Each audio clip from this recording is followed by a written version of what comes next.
Live, so maybe we are live. I can't tell, but I believe we are live. Woohoo! Hello, bright and shiny beacons of light. And yes, I just did clap into the microphone because I am very excited if you can't tell this, because we have a really special guest here tonight. Welcome back. I'm Michael Sandler, your host on Inspire Nation. If you've been wondering what's going on in the States, and that's the US, and the world right now, and what it means for you, then do we have the pull no punches, how in the world did we get here? Geoffrey Hoppe, Adamus Saint Germain show for you. Today I'll be talking with Geoffrey Hoppe, an author, teacher, mystic, and the channeler of Adamus Saint Germain. We'll be talking about the potential end of democracy, the massive shift we're in right now, and where we get to go from here. So welcome back to the show, Geoffrey. Are you ready to shine? I am Michael. Aloha. It's a delight to be back in the show. It's always a lot of fun, always energizing. Well, aloha and mahalo. And I guess before we dive right into things, and we're going to dive in early with Adamus tonight. Last time I had you on and last time I had Adamus on, I asked if humanity was going to make it. But what I'm going to ask this time, is the U.S. going to make it? Or what have you heard from Adamus? You know, he hasn't talked a lot specifically about the U.S. or the political situation, but he's talking more on a global level and the changes that we're all going through right now, talking about how the whole planet is changing. And it's so I don't really want to necessarily isolate it just to the U.S., although, on a personal standpoint, there is so much going on here. Of course, we live here and we're here part of it all the time, but it's just weird. I mean, getting up in the morning and reading the news is just a weird time. And it's so unusual to see what's going on. So, but everything is changing so quick right now. And, if you don't realize that, people don't, I don't know, because particularly with technology, the changes are happening at just breakneck speed. And it's hard to keep up with. And if any of the listeners are feeling like I'm just caught in this swirl of things, you're not alone, because we're all in that position of going, what is going on, and the speed that it's going on. So, there's a lot of shifting, which I know Adamus wants to talk about today. A lot of shifting taking place in the world, in everything, every system. And it reminds me of a channel he did a number of years ago. He said, coming up soon, which is now coming up soon, everything goes new on the planet. All the systems, all the even beliefs, all the ways of doing things, everything goes new. And we're seeing that happening right now. It's Michael, we live in the most amazing times right now, amazing times of all. It's I don't want anybody to not feel that. All of us chose to be here at this time, and it's unprecedented what's happening on the planet. No other lifetime that you've ever had has been like this. So don't miss out on it. Don't hide your head in the sand. And yes, there are times when it's very, very hard to adjust to it. But I truly believe that every one of us came here with the systems, the internal mechanisms to handle what's going on in the planet. We knew it was going to be happening. We didn't know exactly what was going to happen, but we knew it was going to be happening. And we have every one of your listeners, everyone has the capability to handle it. Sometimes you have to do a lot of deep breathing or go out for long walks in nature, but we've prepared for this. We've trained for it in a way, and you're not going to go crazy. You might have to change a lot of thoughts or belief systems, or be much more adaptable. But we're here at this amazing time in the world. So I'm delighted to be here. Although I do get worn out once in a while, just like trying to keep, I've learned that I can't apply my old logic anymore. It just No. doesn't work. I've got to do something a little bit different. So and I want to dive into Adamus quickly here and hear what he has to say, because we were talking about this yesterday, because this wasn't the Right. topic du jour. Right. And we were talking yesterday, and I have a degree in international affairs and constitutional law as my first degree. Then I got some masters Wow. beyond that. But so right now my mind, and I also channel on the other side and so forth and so on. My mind is kind of right now without It choosing is. sides. There are no sides on Around Planet, but I have my mechanism of bringing you back to the light. What is your mechanism when you wake up in the morning and the mind goes boom, boom on you? Well, I've got a couple of things. The first one, and the most important for me, is allowing. It's Yes. something that Adamus talks about all the time. What allowing means is you are allowing your higher self, your master self, whatever you want to call it, into this reality. For a long time, it's been separated, but I take a deep breath and I allow. And in doing so, I don't choose sides. I don't try to say this side is right, that side is wrong. You just get into the mess, and there actually is no right or wrong. You're just going to get into that whole circus that's going on. So I take a deep breath, and I do something called standing behind the short wall, something that Tobias originally brought up, Yeah. and it means we're observing it. We can see what's happening right now, but we don't have to get caught in the commotion, in the drama of it. And there's a tremendous amount of drama going on. And sometimes it saddens me because I see people who I know actually quite well, and they're getting caught up in all the drama, and they're taking sides, and they're being very emphatic, like this is right, that's wrong. And it's actually not. It's all playing and interplaying together right now so that we can go through these changes. Yeah. Well, it begets an interesting question, and it might be more apropos for Adamus, but it seems that it depends on the lens that we're looking at what's going on. If I look at the lens of today or tomorrow, I have one unique perspective. Frankly, let's be honest. Holy crap. That's my perspective. Right. Yeah. I guess the term Well, today is OMG. it's a big WTF. It's Yes, like, even better. There's the most appropriate what? term. Yeah. If I step that aperture back far enough, what I know is this is all here to serve us, all here for our highest good. The question becomes, and we'll dive into Adamus in just a moment, do we need to, we can let go of attachment. And I practice that and teach that as well. Maybe from my days as a student of Adamus, who knows? I don't even know how many lifetimes ago that was. This is according to Adamus, not according to me. Correct. But when we see suffering,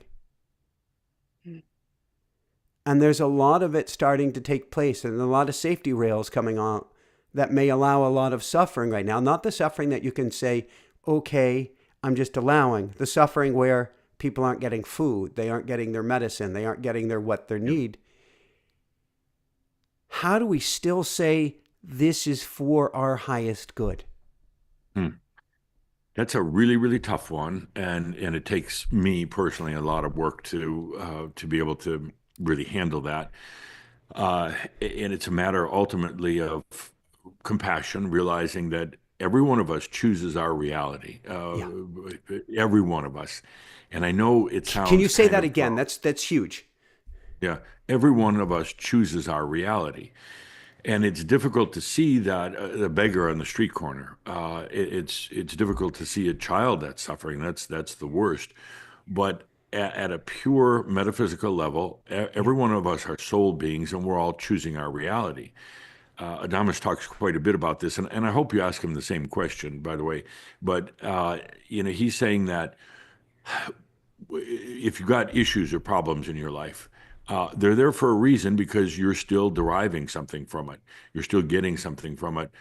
When you're really ready to let go, it'll be gone, whether it's lack of abundance, whether it's a physical disease, mental illness, or anything else. But in other words, you're still enmeshed in that whole experience of it. Yeah. And that's a difficult one because I have a tendency to feel sorry for people that are in suffering, but I have to learn to stop, take a deep breath, and realize when they're ready to let that go, they will. They will. And if they need a teacher along the way, they'll find that teacher. And I know with Crimson Circle, a lot of people have found solace in some of the work that we do to help them with their understanding. But that's the one that really burns me, is to see that people are in pain or suffering. And I've got a bad habit, as Linda knows, of wanting to rescue every stray dog and every Of suffering person. course. Of But it's course. taken a lot, and Adamus would kick me in the butt on that, and he says, you're not honoring or respecting them, and it's like, how can I when they're going through that? But he's like, they're choosing it. They're absolutely just, and he reminds me of the stupid things that I've chosen, and hopefully let go of. Yeah. But no, it's a really tough one. Thank you for addressing that. And I hope I didn't put you on the spot. That's the biggie for all of us. I Yeah, guess the big question that I want to ask you now, and then we'll go straight into Adamus, unless, because I know we can dovetail and dovetail and dovetail and dovetail. You and I could just sure. rip for hours, and I love that. When we were talking, actually last week, I think we had a meeting. I don't even know if you were meeting me while I was on a mountain bike ride. And Oh, good. I did. I heard this huffing and puffing, and at first I wondered, and then realized, okay. and I actually had planned on coming back, but it was such a good conversation. I'm doing loops around this little state park thing, around and around I went. You said that Adamus says that we can only handle, I'm going to butcher it, 3% change, and you said something like at 3.5% change, humanity comes off the rails. And I Yes. think we are so far, not just in the States, but worldwide, way past 3.5%. What is he saying, or what are you hearing about our ability to handle this much change? That's a really good question. And he did make that statement specifically, and he said 3%. He said, humans average can handle about 3% change a year, and that applies to anything in your life. And when it goes beyond that, as we all, that meter goes up for all of us at times. When we goes beyond that, we tend to fritz. We don't know how to emotionally handle it, and oftentimes physically handle it. So it's humanity right now is going through. We're metering over past that 3% point. And people are fritzing, but that's why I wanted to make that opening statement for the listeners, for the people involved in Crimson Circle.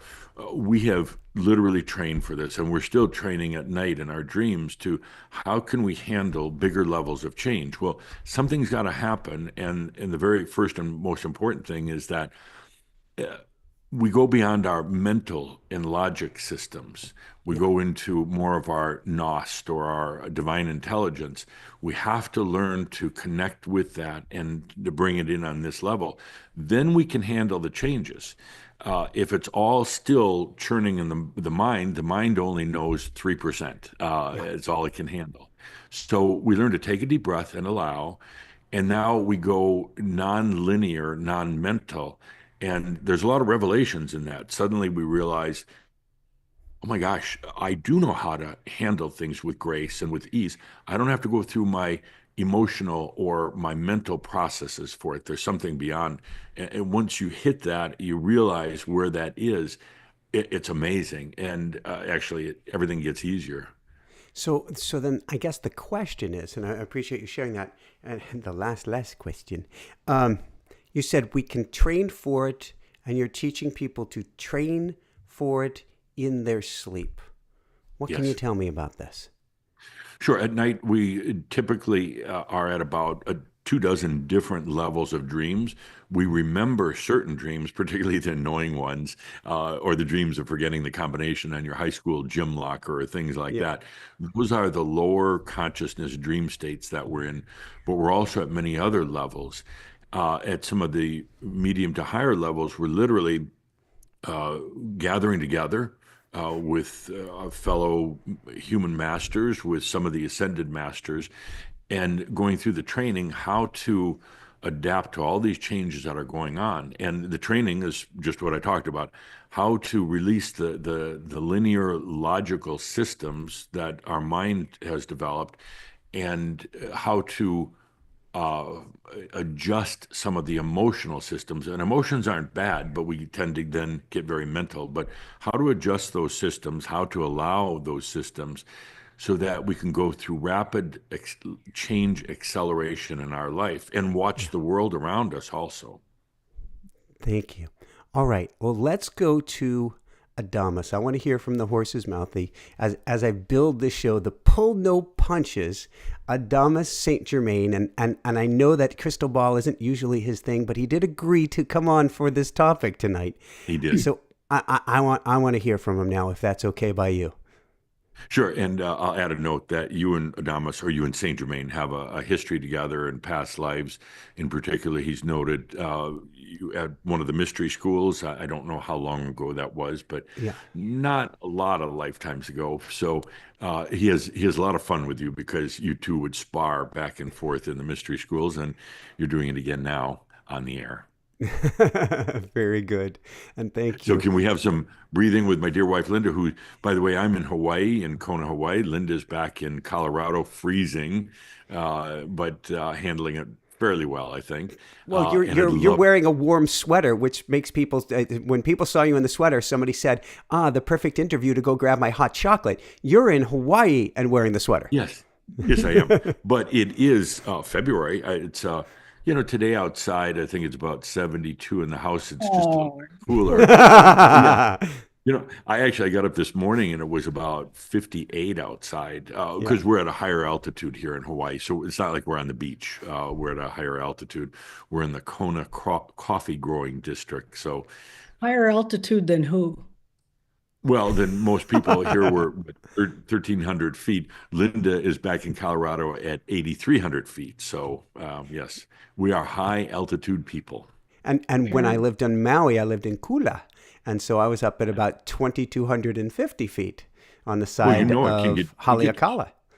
it gets chilly at night. Oh People yeah. don't think of Hawaii and chilly, but actually it snows here on the Big Island. I went a last note. I keep saying that. Forgive me, everybody. I used to do. My wife and I wrote Barefoot Running, and we had just moved to Maui after writing Barefoot Running. And I used to take my little scooter, called Pepe, my little mule, up to the top of Haleakala almost every morning. I wanted to catch sunrise photos, and I would run over Right. the top and into the crater barefoot. And one day I got off of my scooter. It's still dark. You got your headlamp on. I didn't have the headlamp turned on yet, and everything felt soft. And I didn't think anything of it. And I started running and running and running. And I'm like, wait a second. I was running through an inch or two of snow. Oh, and, Oh, and I was yeah, fine here, because your feet adapt and it's really cold up there. But I'm like, why does it feel soft up here? It's 10,000 feet.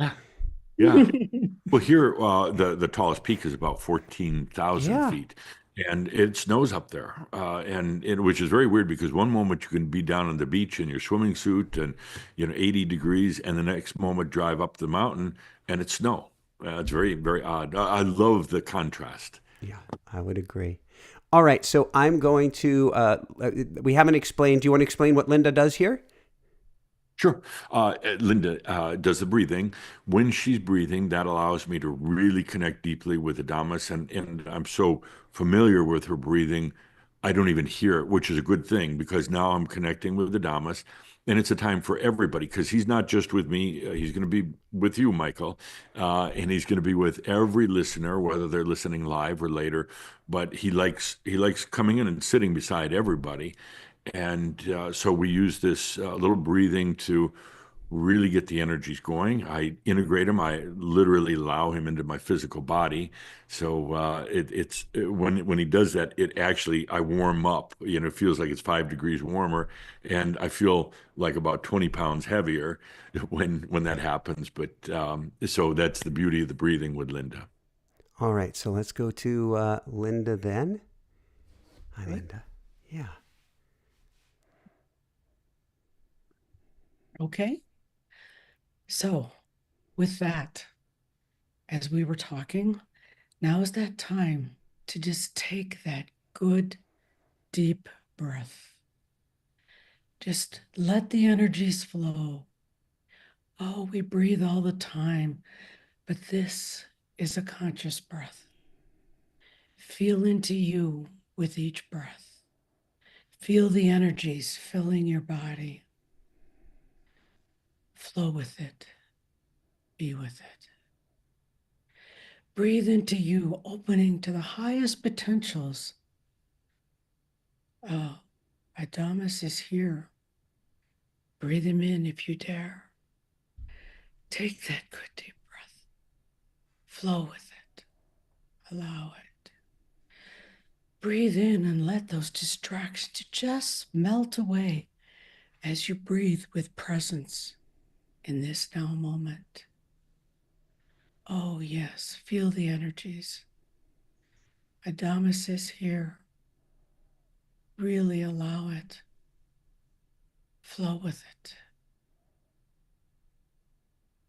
Breathe as the master, the human, and the divine that you are. Be with that breath of allowing, letting the energies flow, always in honor of yourself. Breathe. Breathe. Adamus is here. Breathe him in.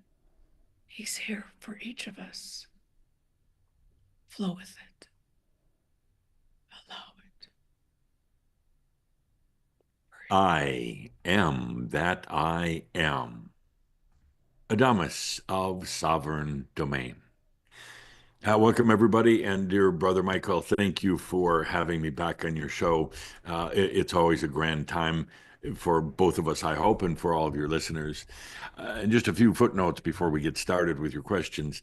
I was overhearing your conversation with Caldra, Geoffrey, I call him Caldra, uh, when you were discussing the show and wondering about the topic and wondering if perhaps it didn't sound perhaps a little bit too dramatic, but it is not at all. Not at all. It's an excellent topic to talk about, and we're going to have some arms and legs on this. We're going to be talking about a number of other things as we go along, but delight to be here. And I'll kind of touch on what Calder was mentioning before. The world is going through so many changes so quickly, and there are days when you and the viewers are going to wonder, can you really handle it? Do you have, how can your emotional state and even your mental state handle it? The question is, the answer is exactly what Calder said. You've been training for this for lifetimes. You're not newbies at this. None of you, none of the listeners are newbies at it. There are gatherings in your nocturnal states where we literally are doing exercises, things like breathing and allowing that are going to help you each and every day. And all you have to do is take a deep breath and remember. Remember, you don't have to remember exactly what the gathering was like, but remember that we are now making it so much more possible to use the light that's at your disposal, that has come ever since Heaven's Cross, but also to go beyond the mental systems.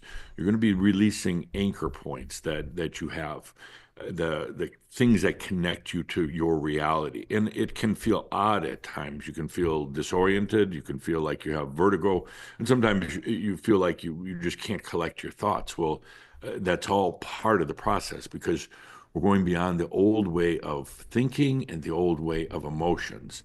It's necessary right now on this planet because this planet is going through such tremendous changes that are going to really culminate in about 8 or 9 years of time.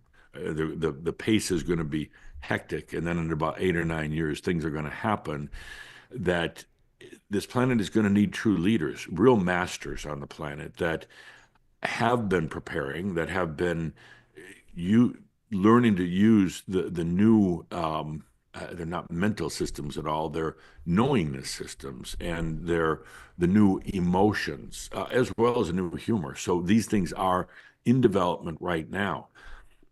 So many of the ones who are listening in at this moment are probably kind of nodding their head, going, "I knew something was strange was going on at night, but I wasn't sure what it was."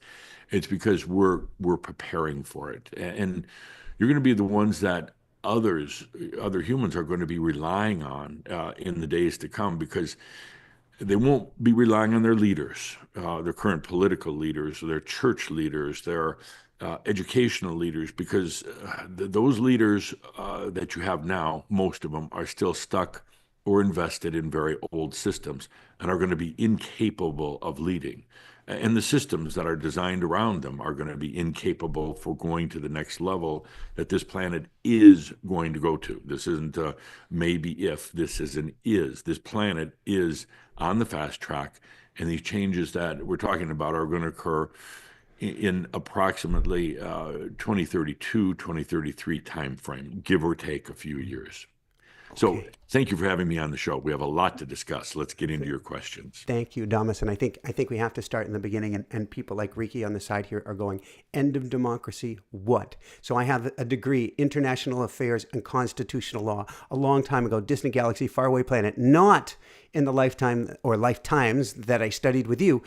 But that's where I geeked out with a father who went to the Supreme Court for the draft, a grandfather who went to the Supreme Court. And I'm looking without judgment on any side, and I see a country that appears to be at the end of a cycle. And there's an astrological cycle at the end of a cycle, perhaps of democracy, that this is that. What are you seeing right now?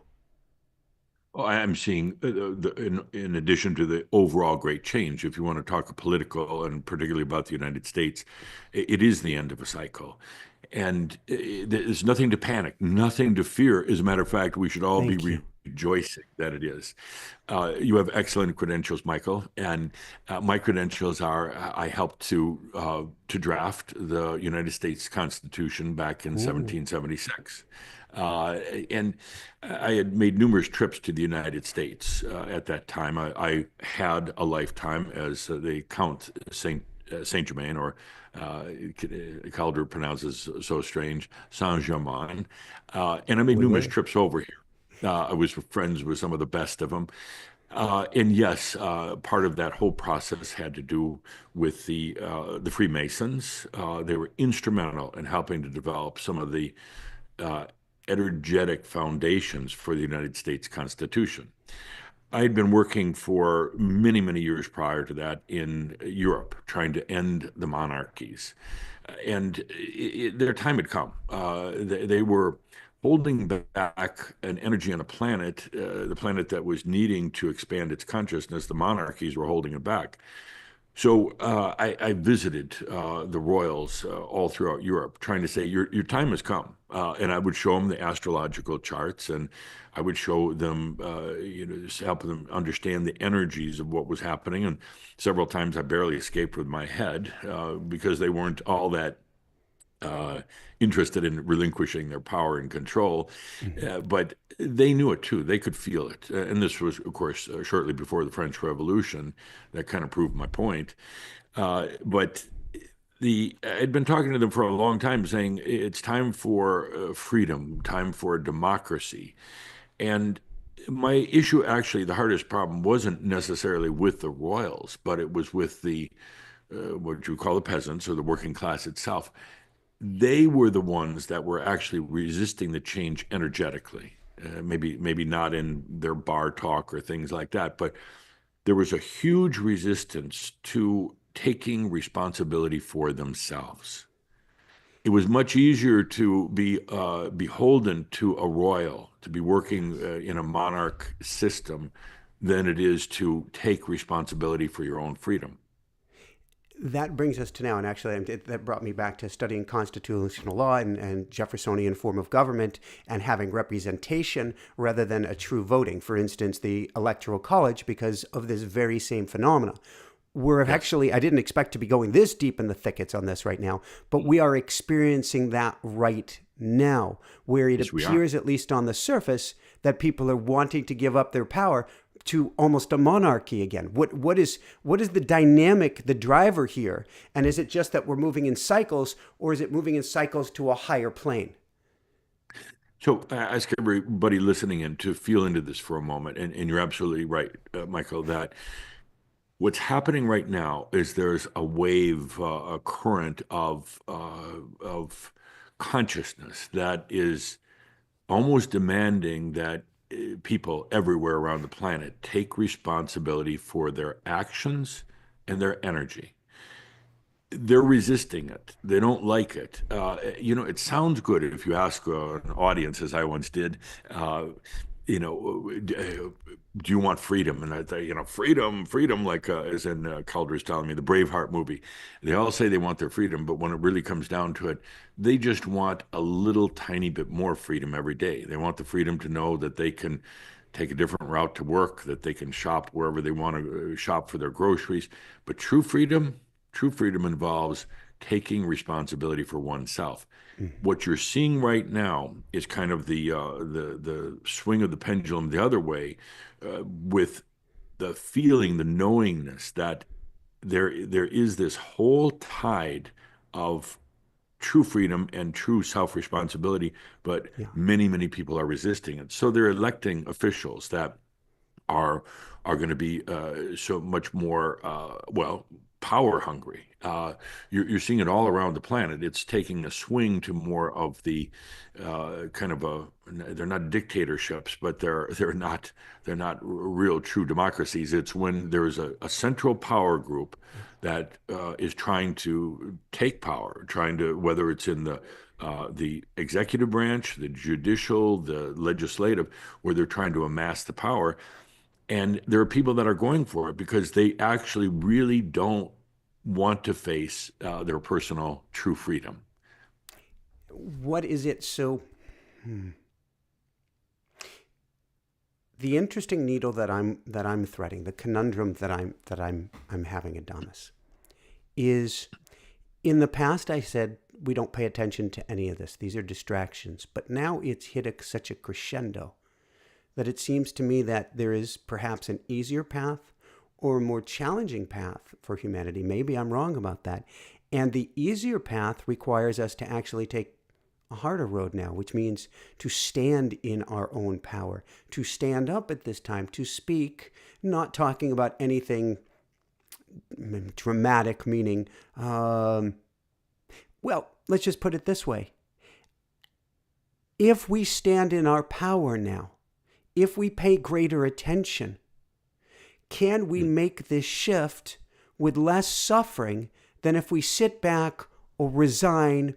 Or we talked about, Calder and I talked about earlier, things moving so quickly that we can't keep up. And that is actually a design by those in power wherever they are across the planet, that if we move so quickly, the brain cannot even comprehend. To me, forgive me everybody, democracy is right at the very, very last stand, depending on where the courts go. And the mind can't comprehend that. When No. a country says we may go in here, we may do that, the mind is not capable of even keeping up with that. What do we do? What the mind does is says the feelings that that others have is something's coming to an end. Democracy is Yes. coming to an end, for instance, and then the mind throws in its panic and says, "Well, if it's not democracy, it means it's going to be an oligarch or a dictatorship or something like that." We need to go beyond that because it's not that at all, Michael. What's Thank happening you. is that and there's really actually no real democracies in the planet whatsoever. There are democratic republics, but no true democracies. We are going out I'll beyond pause you that for a second. cycle. That goes back to Jeffersonian, which is a republic is something where you elect your representatives. Your representatives make a decision. A true democracy is where everybody's individual vote matters. Exactly. And in that case, if it was a true democracy right now, you'd vote online on your own. It wouldn't be going through any sort of other mechanism or system. You wouldn't be electing representatives to represent you who really don't represent you in the first place. So, yes. But this whole form of democracy, in air quotes, as it currently is on the planet, is coming to an end. That's not a bad thing at all. It's nothing to panic.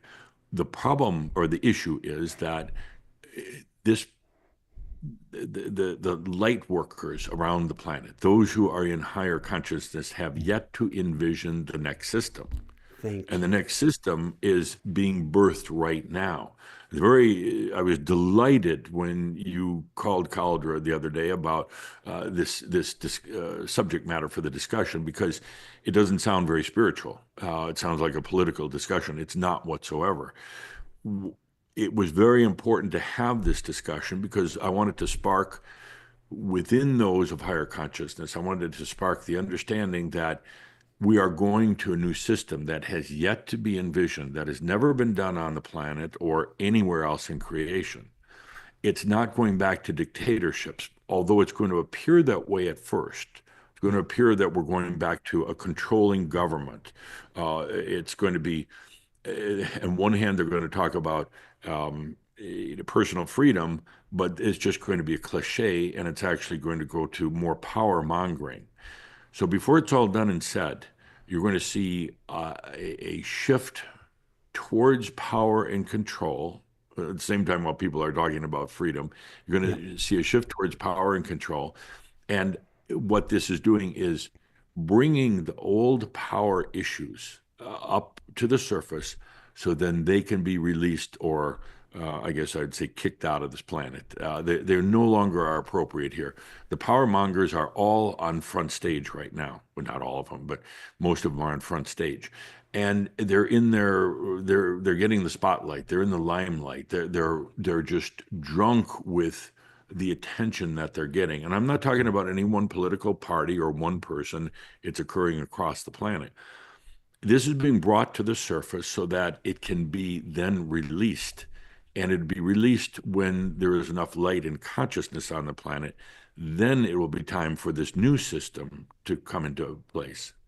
So let's go there, and thank you. So and this is to me the crux of everything. Everything I've been teaching right now is about this. I call us Yes. visionators. And a visionator is when you have that vision in your heart and you broadcast that out. That is when that Yes. will appear. How do we how do we hold the vision in our hearts? Because everybody here is a light worker. What does that mean? We're at the forefront of this. We're feeling things more. And in a Yes. sense, because we're all equals, and to me, we're all ascendant masters on the other side.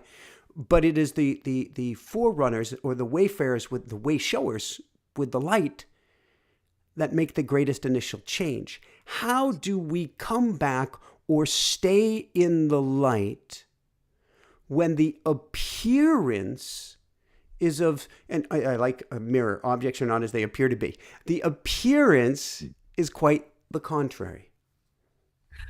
You stop thinking. And I'm going to say this is going to be my little cliche for this show. Stop thinking. Some people are terrified of that. They think they have to think about everything in order to make it work. Thinking is it goes in cycles, and it just gets you caught in your head. Stop thinking, and when you do, you'll realize that it's not empty. You're not dumb. You'll realize there is something beyond it. It's the very thing that we've been working on in these nocturnal states is the next step. So you stop thinking about what if all these things are going to happen, and that's when your light meets with the current mind that you have and helps bring you to that next level.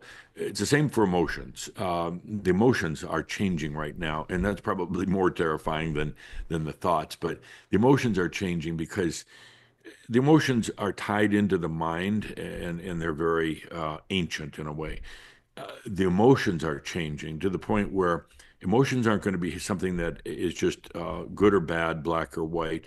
They're not going to be the thing that gets you in trouble a lot of times or makes you feel good, like on Valentine's Day. Emotions are maturing right now, but as long as you keep thinking about everything, and as long as you keep reverting back to the old emotions, you're going to get stuck. You're going to be like stuck in the mass consciousness mess that's occurring. So you take a deep breath and stop thinking. And it's terrifying. Well, Michael, do you mind if we do that with everybody right now? No, no, I would love that. Thank you. Oh, good. Let's take a good deep breath. And what that does, breathing, by the way, if nothing else, it gets you out of the mind. So you take a deep breath. It's hard to think when you're doing conscious breathing. Take a deep breath and just stop thinking about everything. And it might feel odd at first because you're so used to thinking, but you just stop thinking. And it might seem vacant, empty, but it's actually not. There's something else there, and that something else there is wanting to come forward in your life right now. And it's you, but without having to think through everything. So programmed to think and then to intertwine the emotions with everything. You are all going beyond that point right now. And what you realize there is that whatever you want to call it, the higher self, the master self, is entering in now. And you don't have to go through the old, tedious, laborious ways of handling life's issues. You really don't. So let's Thank take you. a deep breath and stop thinking and just be. And the answers are there. They're just, the answers are there in a way you could have never thought your way into. Thank you. There's an interesting question here, and the questions obviously are head based, and if we don't answer the question, then we're just going to sit here. Yeah, for a long time. Be kind of awkward, or it might be kind of fun. The question, to paraphrase, is: so you're telling us, Adamus, that we may lose our freedom for 8 to 10 years, but then we should be fine. Is that what you're saying? No, individually, you're not going to lose your freedom because freedom isn't about whether you can use a plastic straw or a paper straw. Those are trivial, they're distractions. Freedom, Yeah. sovereignty is something that is within you, and it doesn't matter. Actually, and Calder doesn't like when I say these things. He didn't like when I say a lot of things, but I'm going to say them anyway. The I've known more people who have been in prisons Mhm. and have been more free than the people who have been outside. Whoa. And one of them, of course, is my good friend Tobias, who Calder Channel for many years. He had his realization in prison because, it shuts out all the noise. It brings things back to the basics, and you can be totally free and locked in prison at the same time. Freedom is in the heart and the spirit. It's not in the day-to-day rules or anything like that. So, no, it's not like suddenly the world is going to be controlled by evil dictators. Not at all. But what's happening right now is there's a power surge Yeah. to the whatever you want to call it, the right or the control or whatever, and it's also a pendulum swing from things going, you could say, going to left for a while, and now it's swinging back the other way. All this time, the inertia of humanity, plus the new light that has come onto the planet from the opening of Heaven's cross, as well as the humans who are here doing this work and allowing consciousness, is causing power to come to the surface so that it can be released. It's very similar to your own issues and problems within yourself. They come to the surface. Oftentimes they're deeply hidden, but they finally come to the surface, not to be processed, but to be released. And that's what's happening. Michael, we're seeing more so than the end of democracy, we're seeing more the end of power on this planet. It's coming to an end. And as we go into the next iteration of humanity and consciousness on this planet, power will not be tolerated the way it has been in the past. So thank you, and I like that you're talking about pendulum swings because it gives hope for those who are going OMG or Yeah, WTF right yes. now. And I like to think of it as a pump, kind of like an electron pump, which drives these computers and the microphones here. Is that it's Right. constantly feeding this energy, bringing us and Yes. spiraling us upwards. Um, the question is, there's so many beautiful questions here. Um, how do we get from the power hungry who've gained more controls, who pulled away the rails? And guys, there are no sides on a round planet. This isn't about a red or a blue or a green or a magenta or a polka dot, or even our polka dot microphones. I love that we're on the same Right. mic. Um, Matching microphones. Who yes, would have thought? I love it. How does it get any better than this? Yes, Is but there Calder's changes colors, if you hadn't noticed. Yes, and I get envious every time it hits yellow. And I apparently I don't have the software on a Mac. I don't know if that's the case or not. I'm going to try to figure this out to see if there's a way to get to yellow. Way off topic, but thank you for bringing me there because you heard our discussion Actually, beforehand. distractions are brilliant because they're truly brilliant. I use them all the time in my Yes. messages to Crimson Circle because it stops the thinking process for a moment, gets you over here so you can take it in here. So it Of was a course. deliberate distraction. So where were you? Oh, and I call that a monkey in the spokes, and I always say poor monkey. So if somebody Yeah, calls me and they're distraught, they're in a state of distress, I'm going to say, well, I did with a dear loved one just yesterday.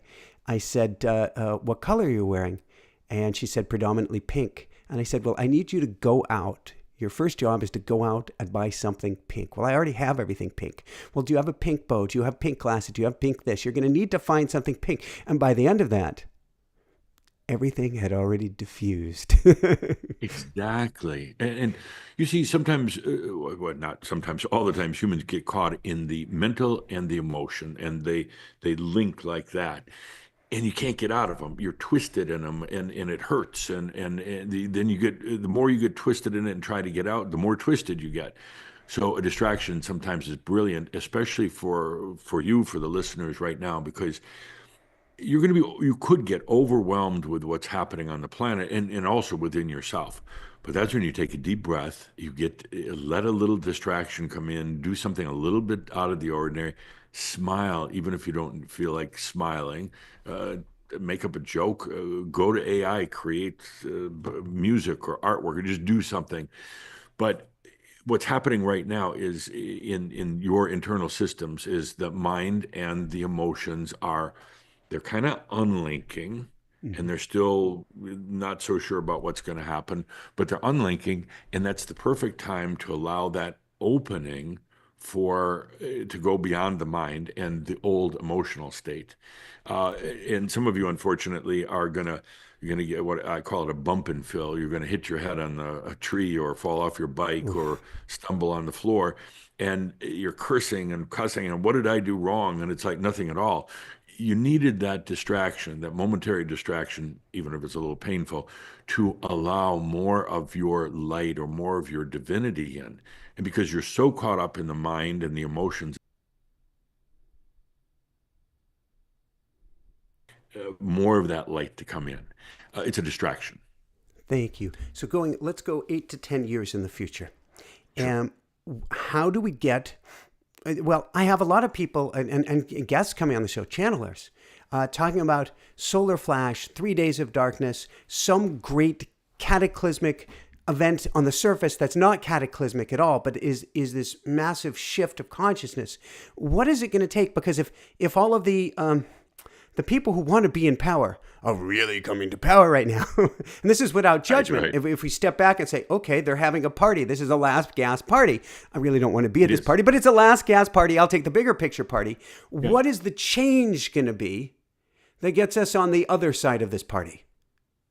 That's what we're determining right now. I mean, literally, Michael, right now, while we're talking on this show, it is being determined. That is what's happening in the lives of so many of you right now. And it's not only on this show, it's happening in other things. But right now, it's a exploration of consciousness into what comes next and how it comes about. It's not predefined. It's never been done, so there's no template for it. It's not locked into any one thing. It it's going to happen according to your consciousness, your viewer's consciousness. We're creating it right now, and it's not going to be determined overnight, and it won't look like anything that's on the planet right now. It's going to be very, very different, but we're dreaming it, we're creating it. We're also working on what we call the new Earth right now, kind of rehearsing for it, preparing ourselves, preparing our bodies. Theoretically, your body and mind are not really capable of going through what comes next, the greater infusion of light and consciousness and the great changes that are happening, but because of the preparation that we're doing, so many of you wake up so tired in the morning and wondering what's going on. How can you face another day? Well, you're working at night. You're in the nocturnal state. We're going through this. How to release the old mind, the old emotions, and the fear is that, oh my God, what if it's a bad thing? What if I release this and I go into some sort of hell? You're not going to. There's far too much support in the other realms. There's far too much light in this realm. You're gonna land. I'm going to say you're going to land safely while you're still flying. In other words, it's so unprecedented and so different, and that's what I'm asking each and every one of you to really feel into. You're going through unprecedented changes. Stop thinking the way you've been thinking about things. Stop thinking linear. Stop thinking fearfully. Take a deep breath and allow what comes next. And it's undefined right now by the mind, but you'll know it. You'll get a feeling, and it won't be thought patterns. It'll be a feeling, and you just go, ah, I don't know how it works out for me, but I know it works out for me because it does. And this is not wishful thinking. This is going beyond the old ways of processing and the old ways of emotion.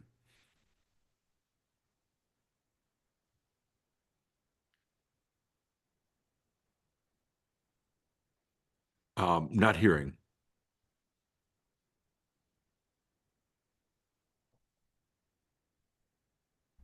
My apologies. I was contacting my engineer as we're still getting a little choppy sound on Oh, your end, Adamus.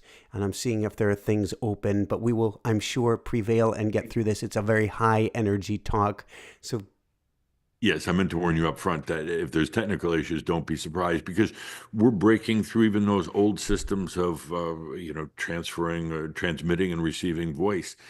So when your electronics give out, when your water supply at home, dear Linda Visa, happened to her the other day with Caldera gone. When things break down, don't you break down. In other words, we're testing all the old systems. 3% change is what the body, the mind, and your developed systems can tolerate. We're pushing the limit on it. So don't be surprised if your laptops, your car, your whatever, and don't cuss out spirit. It's just take a deep breath and realize we're moving to those next levels. We're testing all of the systems right now. thank you. So one of the big questions that comes up, we're going to go a bunch of directions here, but one of the early questions that's come up repeatedly, which says that we chose to be here, we chose to be at this time, we chose our path, and Caldera was talking about this, even if it's a child in a war-torn country or something of that effect, we chose that. And Hilda asked, and many other ask, how can we say that people chose war or chose to be in a war, and did we choose war? Yes, wars existed even before Earth in the angelic realms. They weren't physical wars, they didn't involve bombs, but there was fighting between angelic beings. One of the very reasons for Earth is to take all of those conflicts that occurred, bring them into a time space continuum, a very slowed down reality, because in the angelic realms it all happened almost instantly, to bring them here to then kind of go through them again for a deeper understanding of what you did, for more consciousness in what happened in the angelic realms. That's what you're seeing right now but it's being played out, unfortunately, on battlefields and with weapons and things like that. It's not right. I don't condone it. I don't Yeah, agree with it. I think there's better ways to do it, but humans are still caught in their suffering modality, their pain modality, and the churches have reinforced it for eons of time. You're sinners. You should suffer. One of the things that's going to come out of all the changes going on right now is an end of suffering. So it's not just democracy. We're going to see an end of suffering on this planet. Those who choose to stay with it will go someplace else. Mm. Those who choose to continue on with power will go someplace else. Those who choose to constantly steal energy from others, yeah. literally, figuratively, will go someplace else. Can you And tell us more about that's this? Sorry to interrupt. This is mind blowing. You might have heard Linda in the background as well. Choose to go someplace else. What does that mean? And does that mean there will be a split in humanity?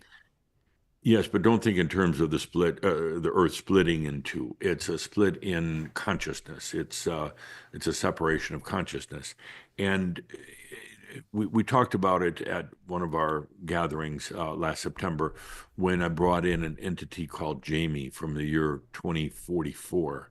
Jamie talked about what life was like in 2044, very, very different than what it is now.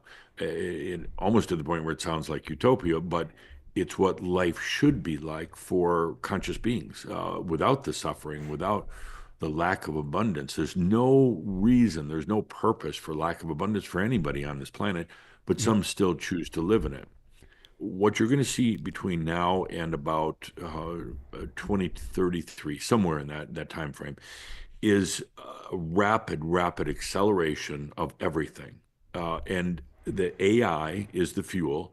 AI is not the reason, but it's the fuel. The reason is consciousness. AI is driving that, and it's changing everything on the planet right now. Please, for all of you, don't be afraid of AI. It's a powerful, or it's an effective tool for moving to new levels on the planet. Would you call What'll it an happen? accelerant?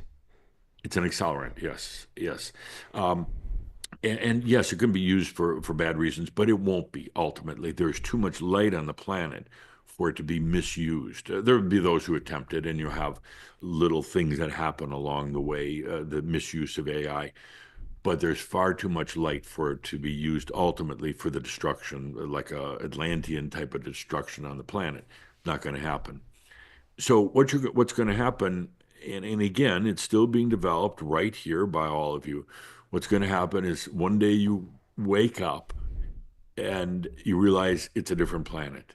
It's a different for you. I mean, it's a different consciousness, different people. You Yeah. realized without chaos, destruction, Armageddon, or anything like that, suddenly those who continue to want to be in power, those who manipulate other people, steal energy, they're just going to be gone. It's going to be they're going to stay on their old world. You're going to be in a Mhm. new world. Okay. It's going to be kind of like kind of almost like the photon belt in a way that Sheldon Knight talked about years and years ago. He had it right that something happens and it's not cataclysmic. It doesn't destroy the planet. It's such a natural, gentle change. You almost didn't realize something happened until you wake up and realize the planet is a better place. The problem with Sheldon Knight's work was that he had the deep understanding of this thing that was going to occur. His work was popular probably back in the early 1990s in that time frame. He understood, but he also let himself get seduced by Palladians who don't have a good agenda for this planet. And they gave him dates that were not correct and ultimately made him look stupid. But the basis was there that something is going to happen on this planet. And as Dirk Caldra, he gets sweaty palms when I talk about this because he's like, I don't want to be this next Sheldon Knight in putting out dates or information. But my point is that he envisioned something that is going to happen and that is happening right now. Yeah. And you can look at the world however you want to and say, oh, it's going to hell. It's not. It's going through tremendous changes. It's like the planet is on super puberty right now, and it's meta puberty is happening at incredibly fast speeds. Is there a way to tell? Because, yes, everybody in the chat, not everybody. There's a lot of people going, what's the exact year again? Is it an asteroid? Is it 3 days of darkness? Is it this? Is it that? Is there simply a way to tell we're gonna be okay meter that what you're saying, and I know you're gonna say feel into it, maybe you can give me more than that what you're saying has truth? Is there a way to test it, or a litmus test that says, hey guys, it seems like we're going into the crapper right now? And again, no sides on a round planet. It seems like it's a really interesting time on this planet, but there's actually definitely, absolutely, positively a purpose for it. Yes. A couple of things. Watch for the developments that come from technology right now that serve the planet, that make life better, that make biology better.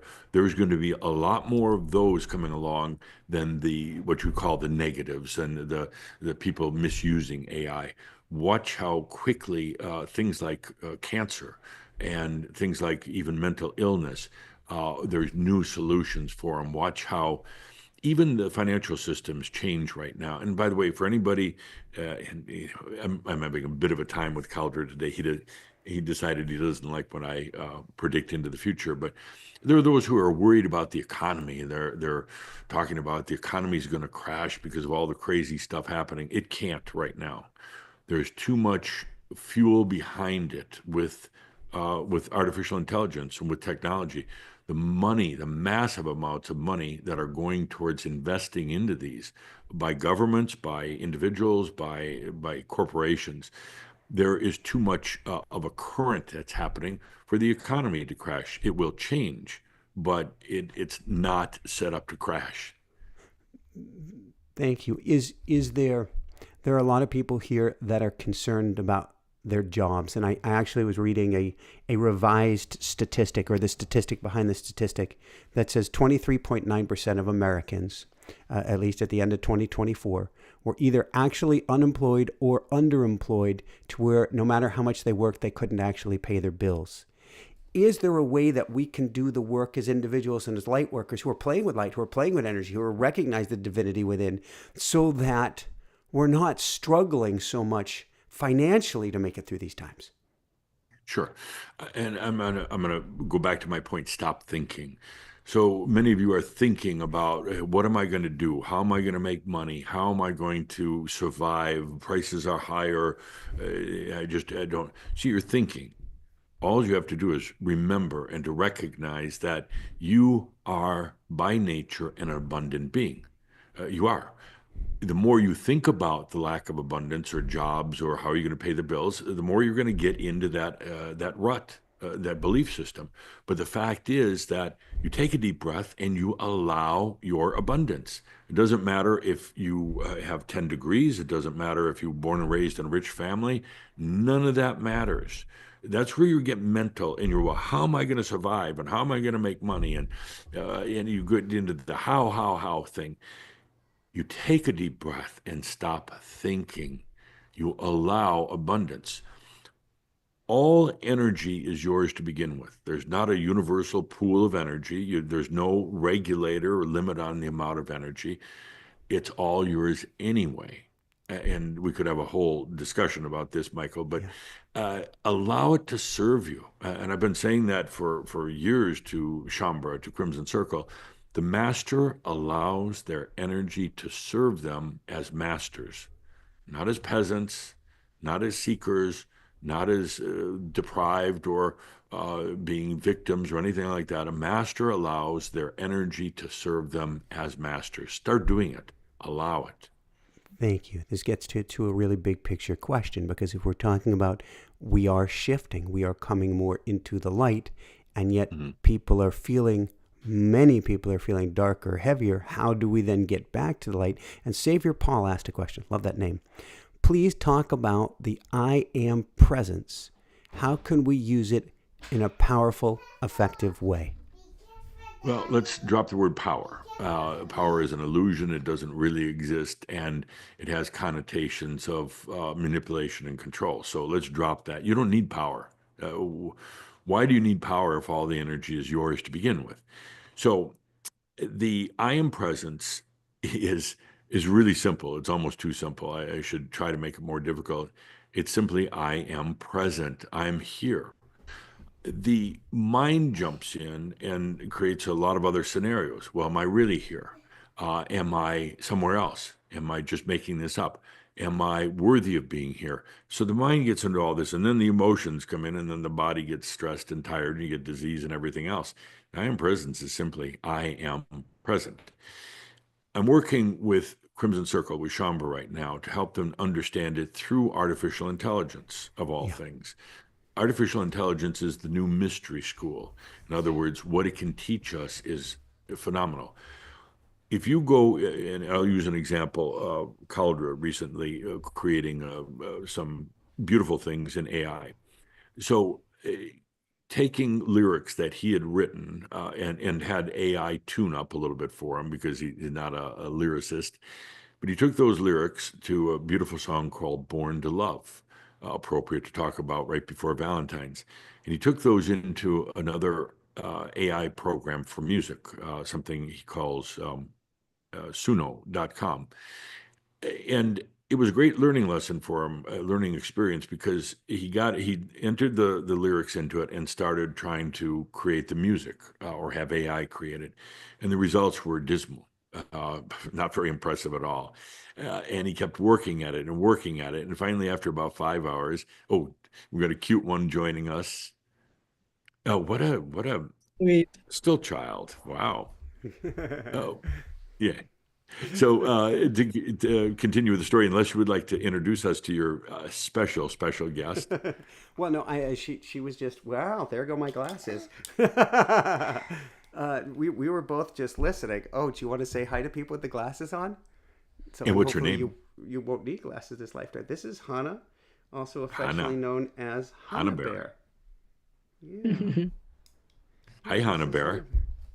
Do you want to What a say hi sweetheart. to Adamus? Yeah. Ah. No, I just want to eat. I want to eat your glasses. Yep. So I'm going to mute us here in case there are any really fun Hana Bear sounds, and we're going to Sure. continue listening. No Thank problem. you. So, going into Suno again after hours and hours of trying to create something that it was just not very good at all.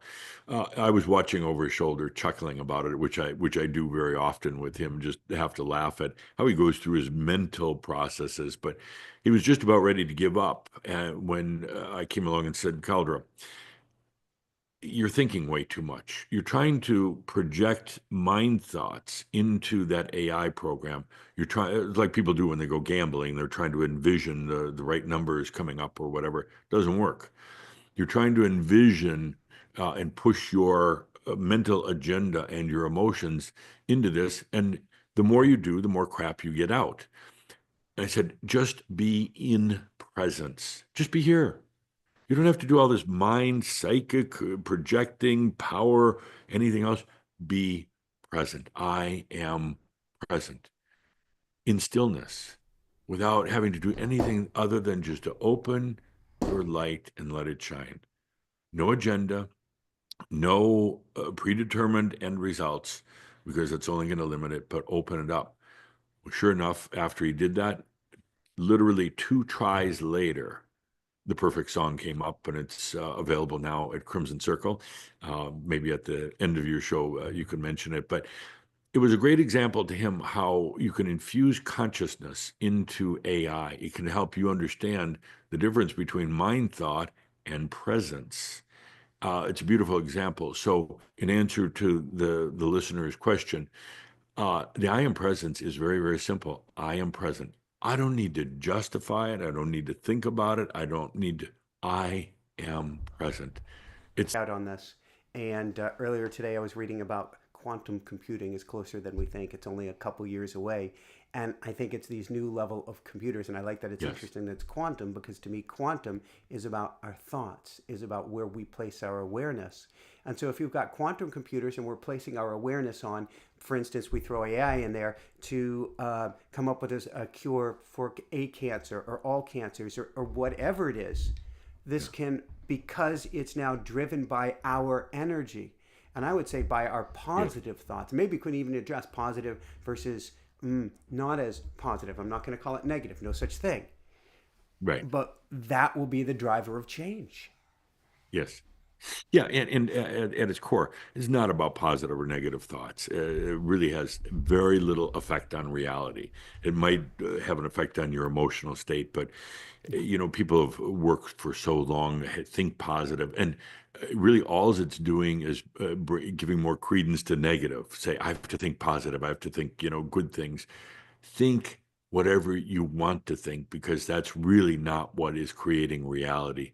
It is consciousness, it is your core that is creating all these things. So it's almost a waste of time to be focused on positive thoughts. Go to your inner self. Your inner being is pure goodness.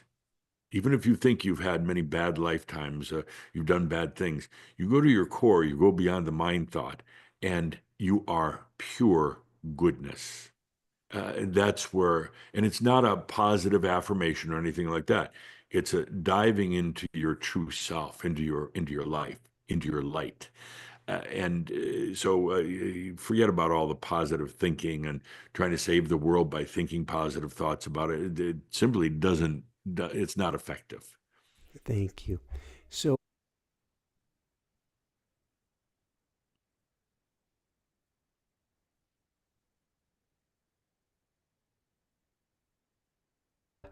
My apologies. People are saying, can we go back to the talk about the future? We know Caldera is really twitchy and nervous about this. Yes, he They is. they want to know. There's what you're saying is we haven't decided yet what this vehicle of change is going to look like, and Good. so No, people are because curious. yes, because it would What get mental right now, and I want to avoid that at all costs. what But can go we ahead. do then from a non-mental perspective? And maybe it is simply the breath. What can we do from a non-mental perspective to make this a, dare I say, easier? Or I'm going to use the term that I used after my first near-death experience. And the mantra I came up with, I said, universe, I'm listening. Please make all my lessons kind, gentle, easy, good. I am listening. Please make them kind, gentle, easy, good. How do we make this more kind, gentle, easy, good of a transition for all? We have to recognize that even words like kind, gentle, and all the rest of that really aren't going to apply anymore. They're Okay. dualistic terms.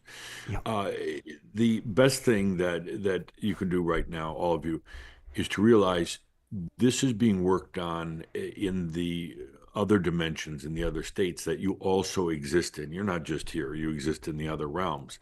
This is the most visceral, the toughest, but in a way the most fun.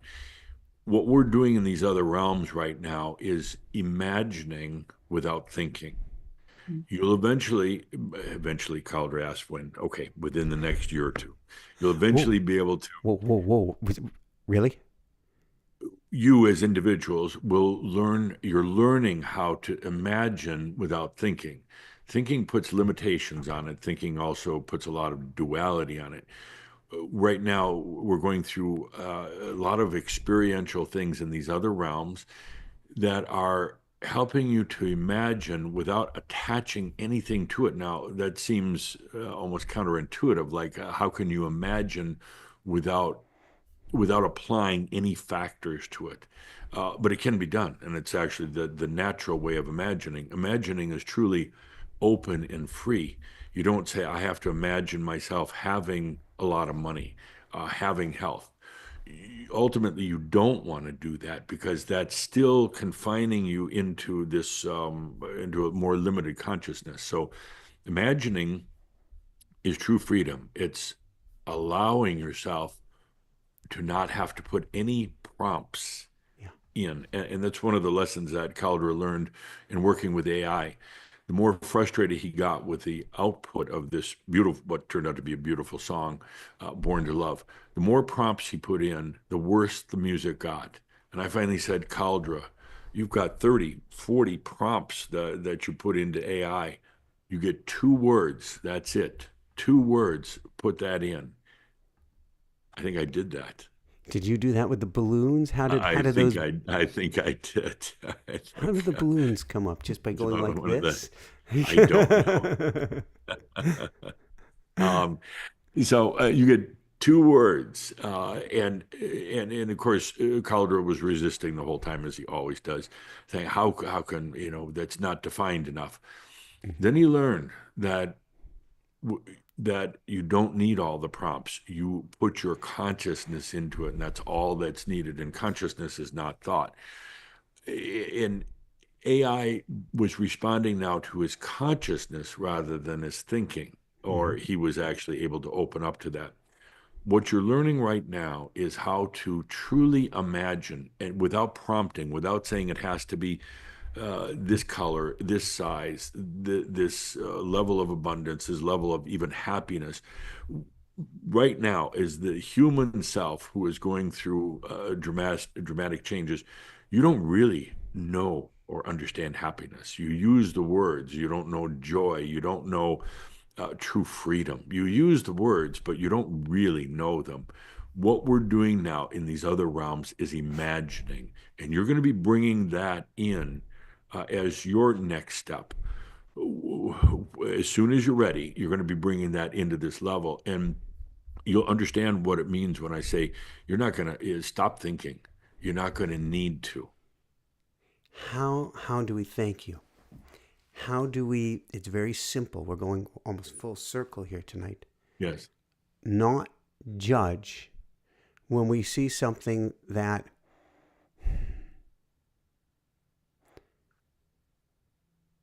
the You don't agree with. injustices, well, Yeah. no, yeah, certainly. But Caldra talks about wanting to rescue every puppy or every person that's in distress.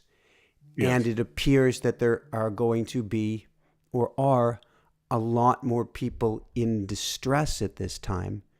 Yes. How do we not judge that? You have compassion for them. You look at them not as a human being going through physical, mental suffering. You look beyond that. You go beyond the thinking that you would normally have, and you realize that that person is choosing it, and you recognize their beingness. You recognize what a great, amazing thing you're doing. The beggar on the street corner. Wow. I mean, they're choosing it. It's their experience. You honor that experience, even if you think that, oh, but they're suffering and they shouldn't be. They are choosing it, just as any of you listeners right now, if you still have problems in your life, it's Mm-hmm. because they're still serving you. Otherwise, they wouldn't be there. You're still deriving something from them. You're still getting something. And who would I be to try to take that away from you? I'll sit here and talk to you. We'll chat about things. I'm not going to try to take that away from you. If you're having a health issue or an abundance issue, or Calder having issues with, trying to make music and getting frustrated, it's what you're choosing to go through. And the moment you decide it's no longer for you, it will come to the surface, just like power is coming to the surface on the planet right now, so that it can be released and let go. I was hoping Thank for you. balloons there when I said that, but Oh, I like that. And my next question was going to be, I was hoping for hearts. We have Valentine's Day coming up. Yes. What? Oh, whoa! You did it again. Now, how are you doing this? Yeah, it's consciousness. What does? We're going to ask a bombshell of a question here. yes. What does love have to do with any of this? And maybe even love for the change makers that on the surface we want to send, not meaning you and I, and not meaning anybody who's listening here, but others may want to send the opposite of the hearts to at this time. Yes. First of all, love, we talked about in our last interview. Love was first experienced on this planet. No place else, God, spirit, whatever, wasn't filled with all this love in the beginning. Humans actually were the first to experience it. And not that long ago. And it surprises many people when I say love is only about 5,000 years old on this planet or anywhere in creation. Now, what's happening is we're now going through this amazing change into Love 2.0. The original love was based on learning to love another person, learning to see yourself through another person, going from a state of friendship or camaraderie into love. How do you even explain love? We're going to Love 2.0 right now, and that Mhm. love is about loving yourself. Thank you. It's a huge step. What's happening on the planet right now has everything to do with love. And it has also everything to do with technology moving fast. Believe it or not, the two are kind of linked together, love and technology, because it's what the changes that are occurring as a result of technology are also helping to push into Love 2.0. And if you can imagine for a moment, Love 2.0 isn't about other people. It's not about sending love to your political leaders or sending Valentine cards. It's it's the I am presence Mhm. of loving yourself, and loving yourself means total acceptance. So all of this is going on. We've got the end of democracy, but to be replaced by what? We don't know yet because you are determining it through the very evolution you're making into the next level of love, Love 2.0. That will help determine the next political system in this new planet that is emerging. All of this is happening at once. It's mind blowing. It's almost too much to take in. So you take a deep breath and you feel into yourself, the work you've been doing, and as the work that is going on deep within your being. You have a knowingness that all of this is going on, but yet a mental denial of it or a mental questioning of it. Your doubts come in. If you really feel into it, you know this is going on. You know that the planet is changing, that you came here at this time, that it will emerge into a planet of love, and not just about other people, but a planet where beings love themselves, a planet where there's no lack of abundance, there's no power games, there's no control. We don't need a lot of rules to manage, but rules are when you get so locked into the brain and you think you have to have all these limitations.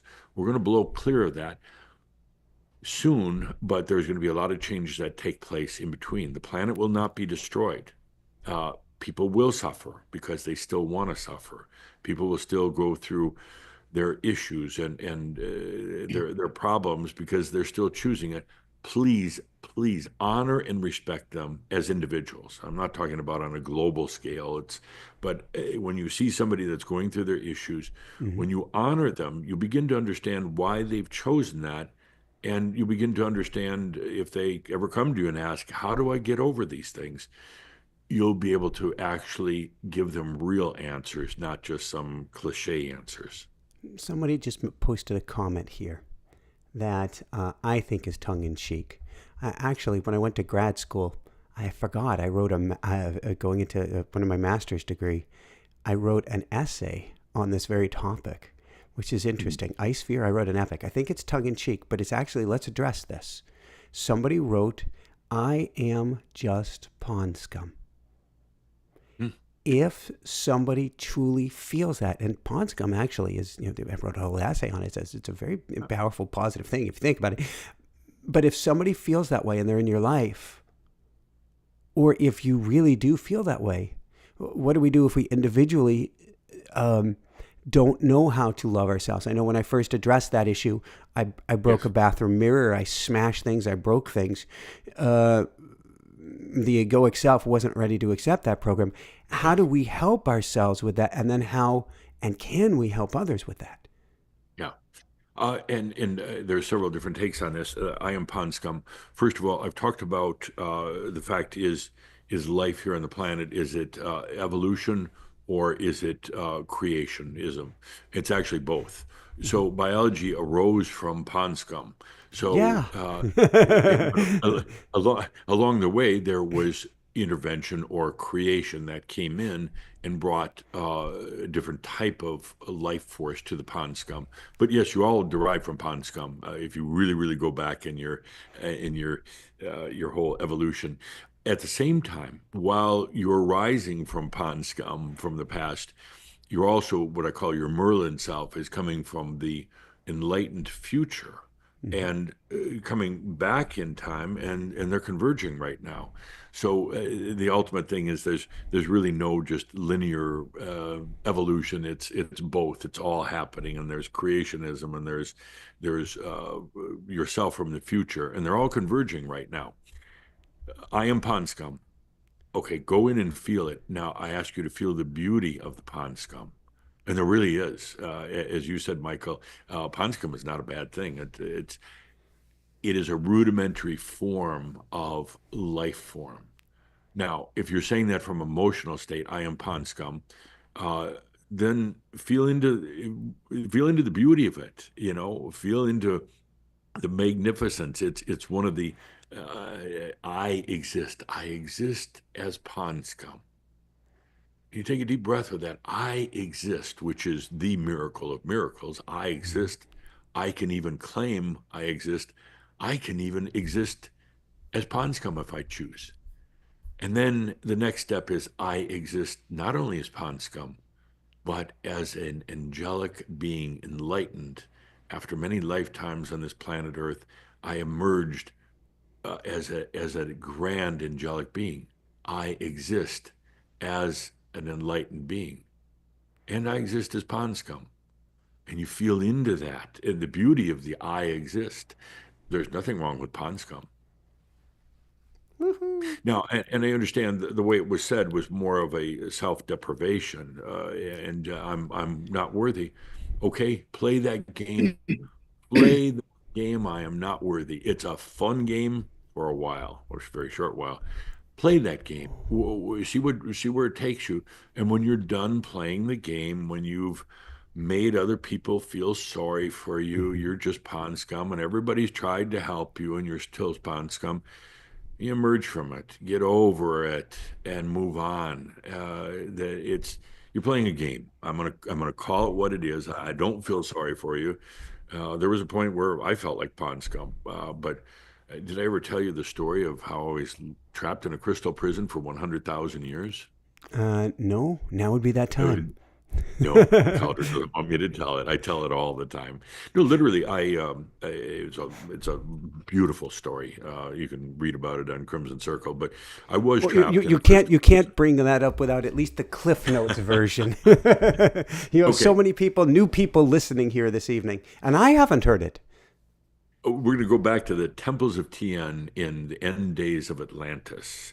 There was 144,000 beings who gathered in this temples of Tien, which was somewhere to the northeast of Cuba.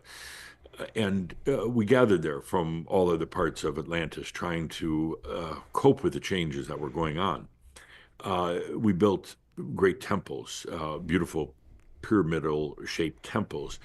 And there was quite a few of you in one of these temples. You've been chanting there for days, and you had reached a transcendent state that I say was just half a dimension off of this state of reality. You've learned how to make yourself relatively invisible. Yeah. I was just a little slave boy. I wasn't one of you grand master, 144,000 masters that were there. I was there to serve you.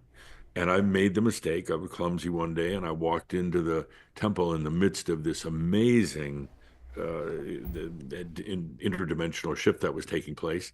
And suddenly, your energy zapped me into what I call my crystal prison. I was off in another dimension, somewhere else. And for 100,000 years, or give or take a 90,000, but for a long, long time, I was trapped in this in crystal prison. I tried everything to get out. I tried begging, praying, smashing my way out. I tried to power my way out by thinking good things. I tried to pity for myself. Why was I trapped here? And then one day, finally, because I'd worn out everything else, I realized, hang on a moment. They didn't trap me in here. I trapped myself. And if I got myself into this crystal prison, I can get myself out. When I stop blaming you and others, I stop looking to outside forces to come and rescue me. When I realize, hey, I got myself in here, I can get myself out. I literally just walked out. One step, I was out. I didn't have to think about it. I didn't have to mantra my way out it or anything. It was at that point I determined that I was going to take on many lifetimes on this planet to help people get out of their prisons. But you have to recognize you got yourself into green pond scum, and only you can get yourself out. Thank you. That seems like it's such an appropriate story for this evening of we get to get ourselves out, although on one level there's nothing to get out of. But what are we evolving into? What are we birthing into? A lot of the questions tonight have to do with what will this humanity 2.0 be like, look like, or what have you heard from humans that you've channeled or spoken to from 2032, from 2044? What is this new humanity like? I want to be very careful about that because then you go mental. We are envisioning it, we are imagining it right now, but imagining it without borders, imagining it Yes. without our mental constructs. We are imagining a feeling, an energy, an essence, a consciousness, not details. When we get into, what kind of food are we going to have in 2044, or will there be money, like currency? Are the oceans going to change? Is there going to be? Now we're going very mental, and we are no longer imagining, we're thinking. And as I said, the key words to take from this whole process today: stop thinking. We're going into the imagination. We're going into the creative. You're going to begin to start realizing how much all that thinking inhibited you. It was your crystal prison. And you're going to realize there is so much more beyond thinking, more of yourself beyond thinking. So I don't want to think about the details of what happens because we're in the midst right now of creating it. Mm. And I can, when Jamie talked from 2044 about what life was like, that was one potential. It was to him a very real, or her a very real potential. What we're doing right now is imagining. We're combining our transcendent state of love into that, but that's about it. And we don't even know yet what that transcendent state of love 2.0 is. So we're just going to imagine, we're going to open up to true feelings, true senses, and that way we blow past the barriers of the mind. We blow past the limitations of what you think reality could or should be. We remain very open to pure consciousness and pure light. And by the way, people talk all the time about light. Yes. There's a physics to light, of course. It's both waveform and particle. But what light really is, in a metaphysical description, is imagination. So light is imagination. When you talk about being light workers, when we talk about bringing more light to the planet, when you talk about infusing your light into things, it is your imagination. Thank you.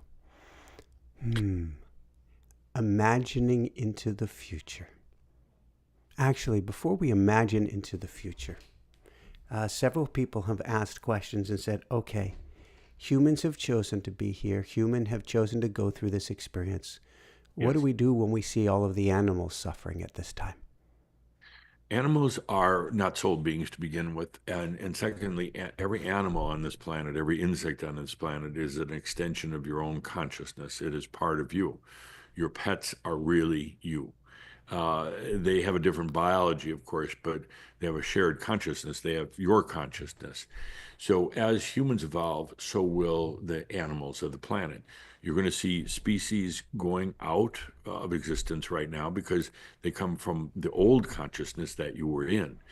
Don't feel bad for them. They're choosing to go so that new species of animals can come in and much more in harmony with the new consciousness that you're going to have.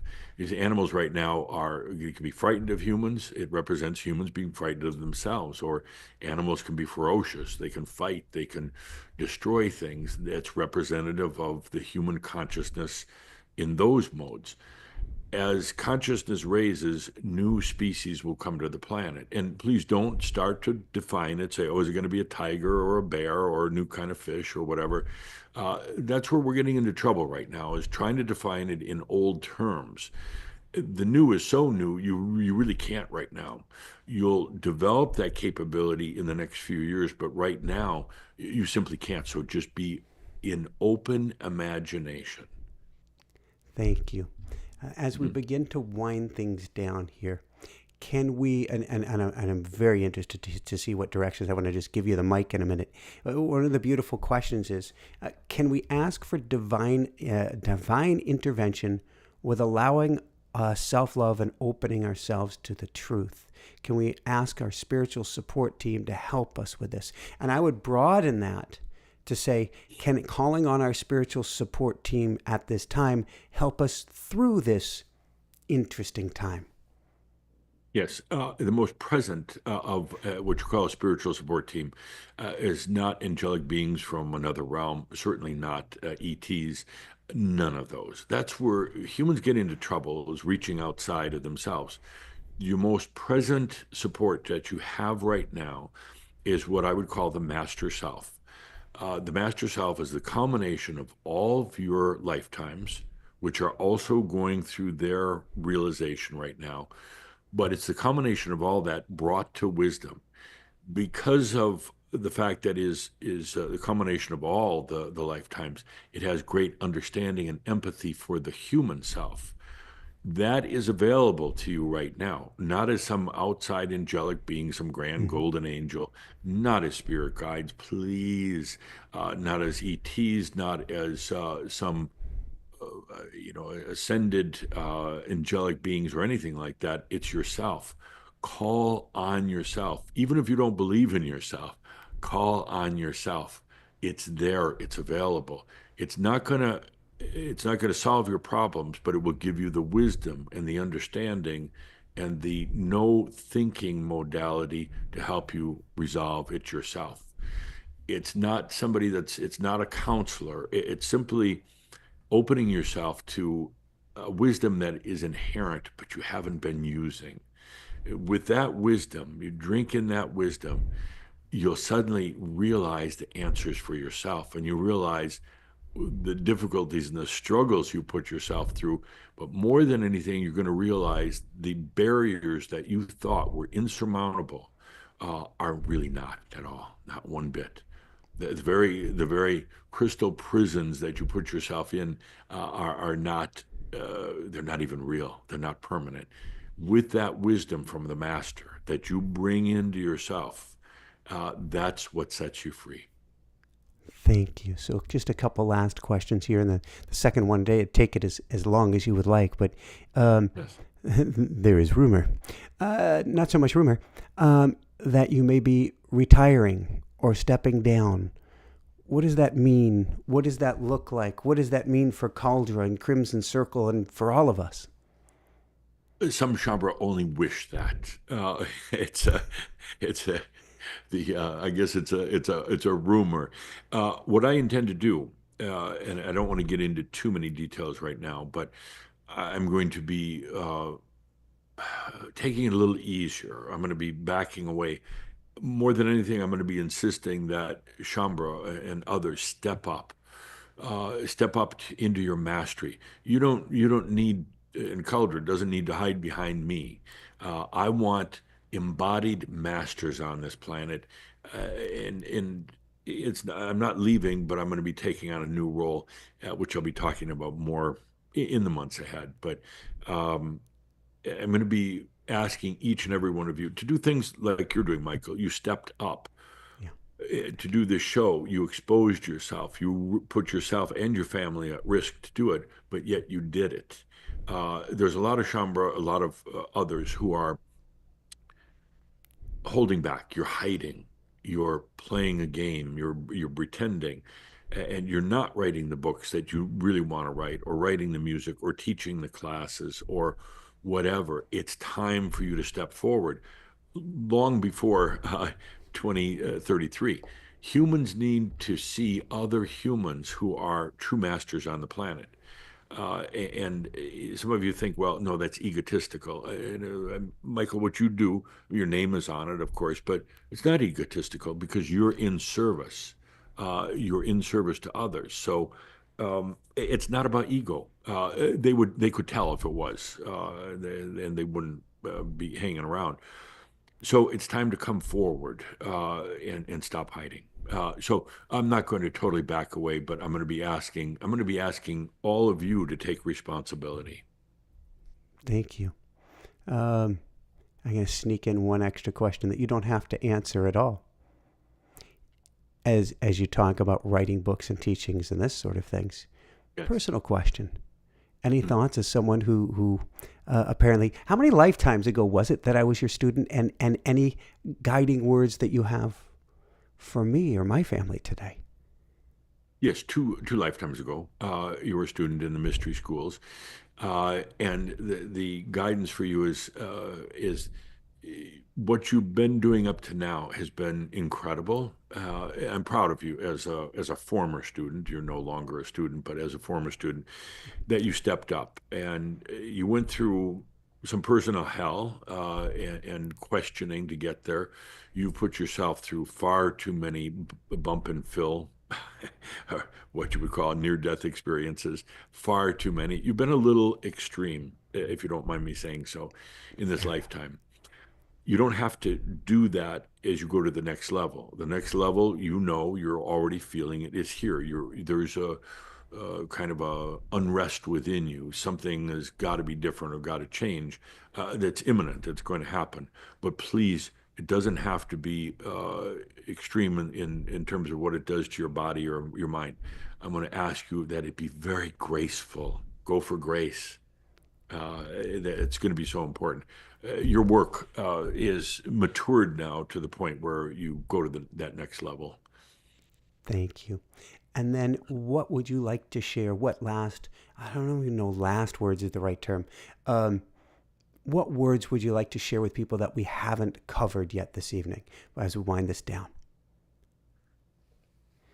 We talked about it, but I do want to reiterate it, is you're going to see all sorts of things happening in the world. Stand behind the short wall and look at the energetic dynamics of what's happening. What's happening right now with politics, for instance, the leaders that people are electing or the leaders that are forcing their way in is simply indicative of the consciousness of the people. You know, if there's a dictatorship, it's because the consciousness of those people want a dictator. They want to be controlled and told what to do. Honor and respect it. But what's happening on the planet right now is going to appear to be crazy, and it's not.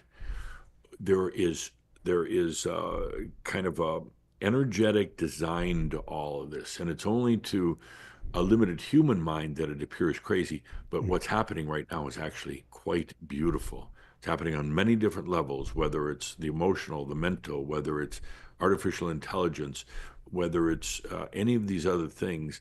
There is a beautiful symphony in what's happening. It's an amazing symphony and dance that's occurring.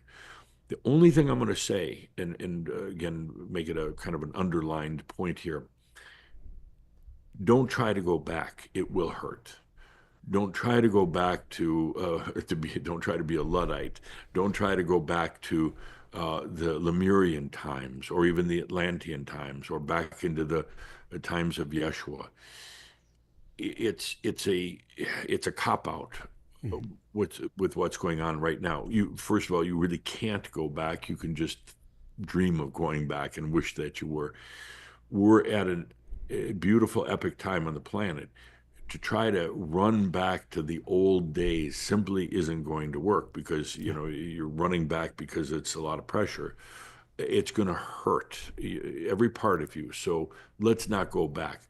Let's honor the times that we had in Lemuria and Atlantis and Egypt and the other great times on the planet.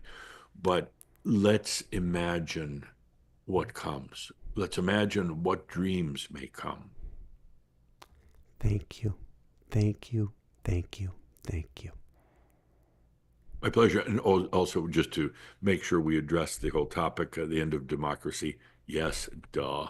We're moving to the next level. It doesn't mean more dictators, oligarchs, or any of that. It means if you could even feel into it, don't think about it, but feel into it, a democracy of love. And there's many implications to it, many implications.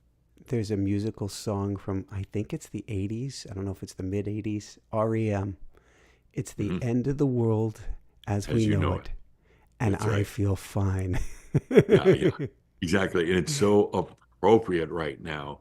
And Caldra saying it wasn't REM. One of your listeners will probably know and put it up there. But yeah, it's very appropriate. It's the end of the world as you know it, and I am fine. It's a great theme song right now. And it's a fun song, too. So beautiful. Thank you, thank you, thank you. Good. With that, I'm going to be bowing out. Linda will do some breathing to get Caldra back. And once again, I thank you and I thank every one of your viewers and listeners.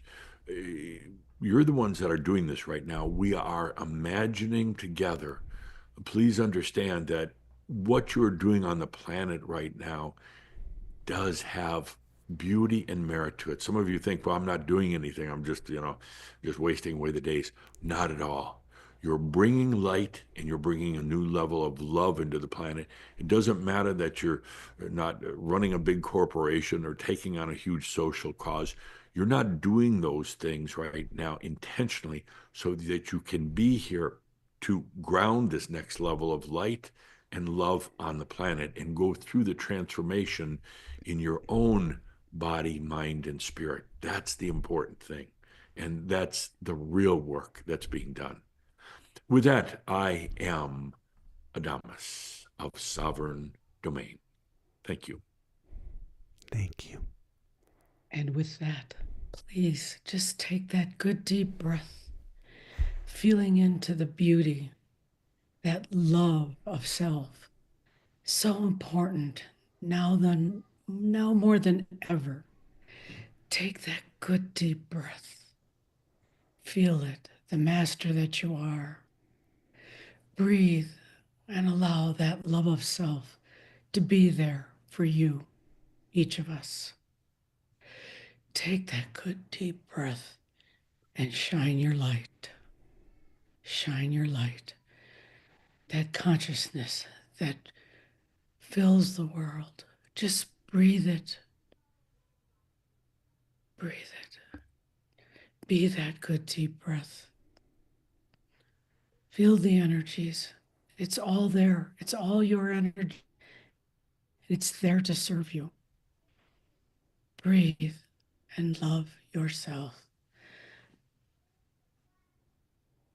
Breathe and flow at this wonderful, beautiful time of allowing. Trust yourself. Love yourself. Be the I am that I am. I exist. Thank you.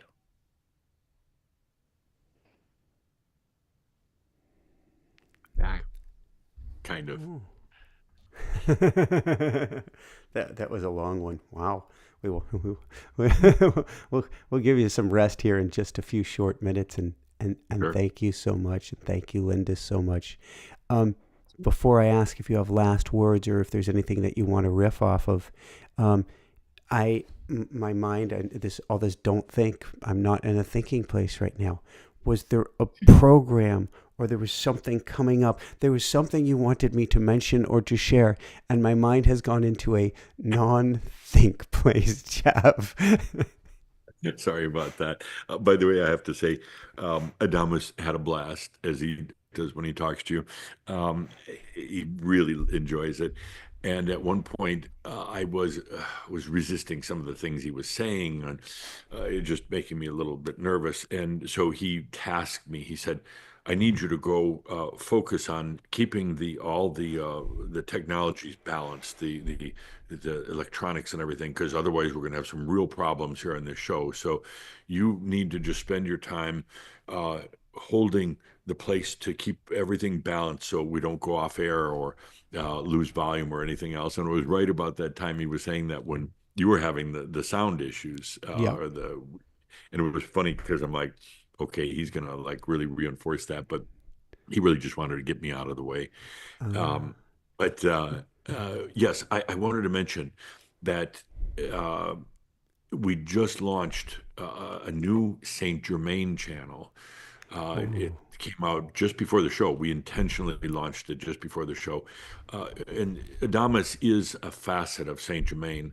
And when Saint Germain channels, it's much more serious and it's got a lot of heart to it. It's about love and it's yeah. about where the planet goes. We're also with this. We're offering this song that I kind of put together an AI that he referenced.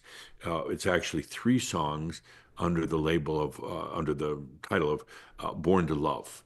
And they're And those were beautiful. just released as well, and they're free of charge. It's all free of charge. Just go to the Crimson Circle website, look for Born to Love, Mhm. and they're all available. So I created the song initially through AI. He told the story of it, but then I knew it had to be performed by humans because it's talking about love. So a dear friend and former mystery school companion, Gerhard Funkhauser from Austria, now living in Israel, went into the studio, live studio with singers, with musicians, and everything else, and they did the song now as humans, and it's really so beautiful. There's I haven't the heard first that. song is called "Born to Live." Second is called Born to Dream, and the third is called Born to Love. And it's all free of charge. We encourage everybody to go to the Crimson Circle website and download it. Beautiful. Thank you. Thank you. Thank you. I guess I'm Yep. saying a lot of thank you tonight. Thank you. Any last words, fill-ins, things that drove you nuts, things you want to expand upon, or anything? You might even say, I just need to go get a cup of Kona coffee at this point. I want a coffee. I'm getting a cup of wine. No, and I just want to just pause and reflect for a moment on the work you're doing. And Michael, I love working with you, and the work that all the viewers are doing. I know there's some days when you think you're green pond scum, or when you think, what am I doing here on the planet? But if you just step back and stop thinking for a moment and you feel into what you're really doing, it's not about how many degrees you have or what kind of job or how much money, any of that. You are doing some incredible work that's going to catapult this planet past all these old power games, past the people who control everything from people in groups that control food and money and technology. We are going to blow past that to create a truly a planet of love, and not just the old style love, but the love 2.0. We're gonna blow past that. I can see if I can do it, and Adamus did before, but Apparently not. apparently not. So, Mhm. Well, it was the two of Any- you together. Right. You were holding space So- with the electronics. Yeah. You went like, So I just ask everyone that's listening now or later, please take a moment to acknowledge what you're really doing here on the planet. Please, please feel into it. Don't think about it, but feel into the beauty of what you're actually doing on the planet. thank you. And that's Feel into your certainly, goodness. Damas mentioned that. At your core, your is absolute goodness. and while you're encouraging us and thanking us, we must encourage you and thank you as well. And that, as Thank I say, you, that's you and that's you and Linda as well. Well, thank you. I wholeheartedly accept that. I'm Very breathe. kind of Yeah. So, all right, we'll wind this down for tonight. We're going to call this a TBC, a to be continued, because if you could see the chat right now, not only are we getting thumbs up this, but there are so many people saying, I don't want this to end. I don't want this to end. I don't want this to end. So we won't say goodbye tonight. We won't say good night tonight. We will just say TBC. TBC. Look forward to coming back as always. Love this beautiful kind of a partnership we all have. It goes both ways. So for everyone out there, this is Michael Sandler saying, be well, have fun. When you see everything going on around you, breathe, breathe, breathe.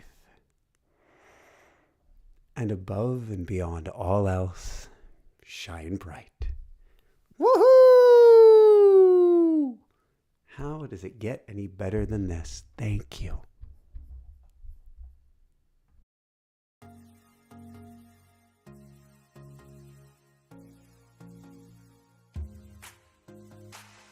Every day there's a new horizon. Birds keep on singing, earth keeps on spinning. Time to toss any fears that rule you. Dance to vibrations, no limitations. Shine, hold the sunlight on your chest and fly. Look to the sky, let your spirit shine brightly, shine brightly. Oh, shine. Share the magic deep in your soul. The glitter around you. Live your greatest truth. Catch those dreams, swimming beside you. Yours for the taking. No more just waiting.